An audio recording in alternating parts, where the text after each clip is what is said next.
Good morning students. आज हम BSc part second के paper second animal physiology and biochemistry में जो एनिमल फिजियोलॉजी का जो पोर्शन है, जैसे इससे पहले का जो अपन ने वीडियो देखा उसमें अपन ने स्ट्रक्चर ऑफ स्टेटेड मसल्स देखा।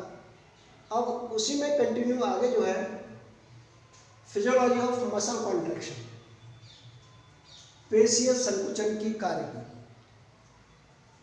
मसल कॉन्ट्रैक्शन की जो फिजियोलॉजी है इसको मतलब जो है समझने के लिए मेनली इसमें होता क्या है, जैसे जो केमिकल एनर्जी है उस केमिकल एनर्जी को मैकेनिकल एनर्जी में क्या चेंज किया जाता है मसल कॉन्ट्रैक्शन में। और ये जो पूरी जो प्रोसेस है, इसकी पूरी जो फिजियोलॉजी है मसल कॉन्ट्रैक्शन की, उसको एक्सप्लेन 3 स्टेप में कर सकते हैं। और ये 3 स्टेप्स की जैसे नाम की बात की जाए तो excitation of muscle, excitation, contraction, coupling, और थर्ड जो है वो स्लाइडिंग फिलामेंट थ्योरी। तो इसमें जो है जैसे सबसे पहले अपन बात करें एक्साइटेशन ऑफ मसल, तो एक्साइटेशन ऑफ मसल में जो है जो अपन बात करेंगे न्यूरोमस्कुलर जंक्शन। ठीक है, तो न्यूरोमस्कुलर जंक्शन जैसे अपन ने एक सिनेप्स देखा था, तो सिनेप्स क्या होता था, जो न्यूरॉन्स होते हैं उनके बीच में एक फंक्शनल जंक्शन होता था। यहाँ पर इसी प्रकार का जंक्शन न्यूरॉन और मसल्स के बीच में होता है और उस जंक्शन को क्या बोला जाता है, न्यूरोमस्कुलर जंक्शन बोला जाता है। क्योंकि जो मसल कॉन्ट्रैक्शन की जो एक्टिविटी है या मसल कॉन्ट्रैक्शन जो है ये जो नर्वस सिस्टम है उसके द्वारा कंट्रोल रहता है।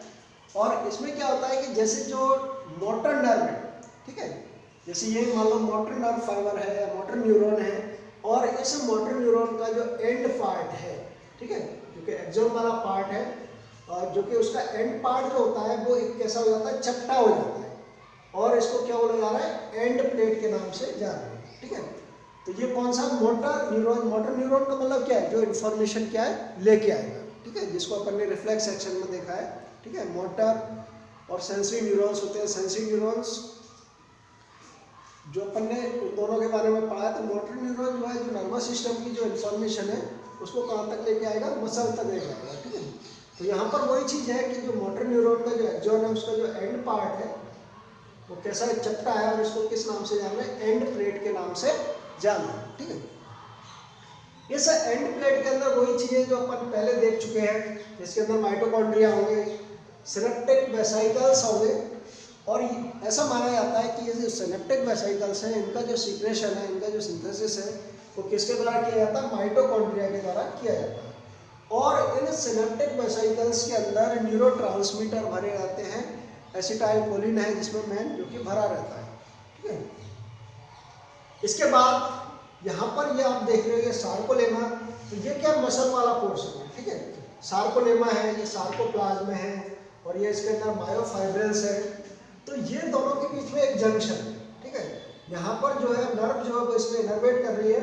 अब यहाँ पर क्या होता है, जैसे सिनेप्स में अपन ने देखा कि एक सिनेप्टिक क्लेफ्ट होती है कि दोनों जो है जैसे इस मेम्ब्रेन के बीच में जो न्यूरॉन की मेम्ब्रेन है और ये सार्कोलेमा जो कि मसल की मेम्ब्रेन है, इसके बीच में एक क्या है, सिनेप्टिक क्लेफ्ट है।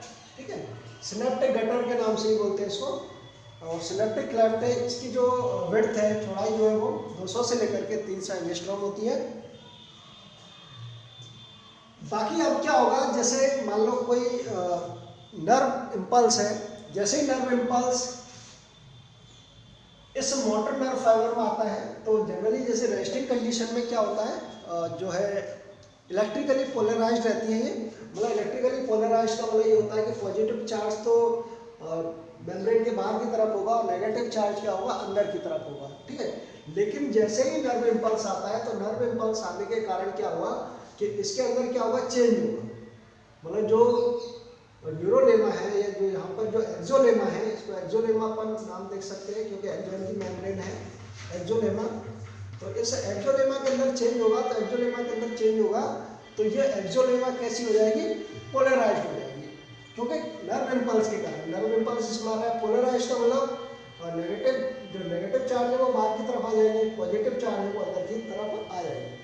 और इस प्रकार से जो डीपोलराइजेशन होगा, ठीक है, मतलब पोलराइज तो नॉर्मल रेस्टिंग कंडीशन में रहेगी, लेकिन जैसे ही नर्व इम्पल्स आएगा तो ये डीपोलराइज हो जाएगी। और डीपोलराइज में क्या होगा, जो नेगेटिव चार्ज है वो बाहर की तरफ आ जाएंगे और जो पॉजिटिव चार्ज है वो अंदर की तरफ आ जाएंगे।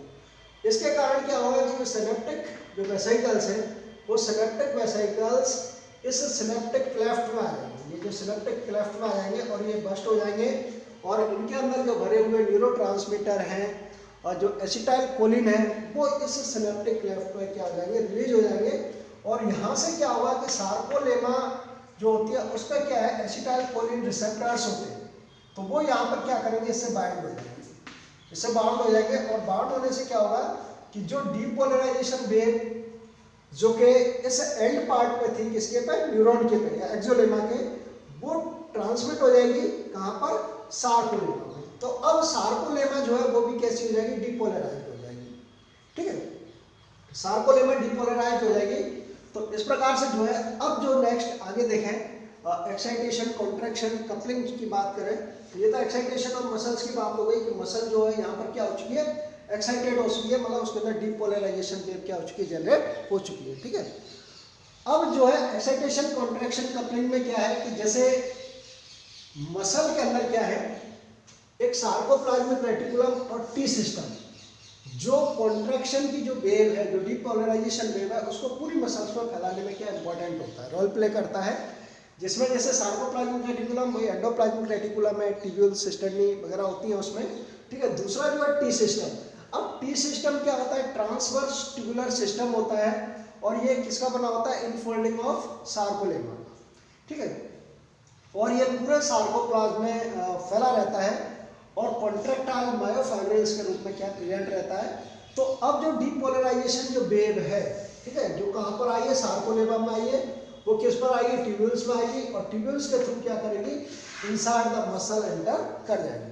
ठीक है, अब इनसाइड द मसल एंटर करेगी तो ये डीपोलराइजेशन वेव कहाँ पर पहुंचेगी, सार्कोप्लाज्मिक रेटिकुलम में पहुंचेगी।